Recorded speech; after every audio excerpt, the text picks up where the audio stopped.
আসসালামু আলাইকুম, সবাই ভালো আছেন? এই জন্য ভেন্ডি কেটে নিয়ে ভালো করে পানি ঝরিয়ে কেটে নিয়েছি। দিয়ে আমি তেল দিয়ে একটু লবণ দিয়ে এটা আমি ভেজে নিব, তাহলে আঠাগুলো সুন্দর এভাবে শুকাই যাবে। দিয়ে এটা আমি মশলা কষে এটা আমি ভেন্ডি চচ্চড়ি করবো।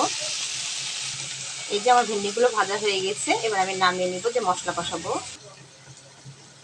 এই যে আমার মশলা কষানো হয়ে গেছে, আর আমি একটা ঝিঙ্গা দিয়ে দিলাম কেটে, ভেন্ডির সাথে চচ্চড়ি করব তাই।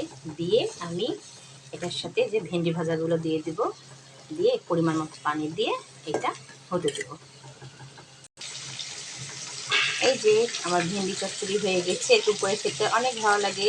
যারা যারা আমার পেজকে এখনও ফলো করেননি, ঝটপট ফলো করে দেবেন, লাইক শেয়ার কমেন্ট করতে ভুলবেন না, পাশে থাকবেন সবসময়।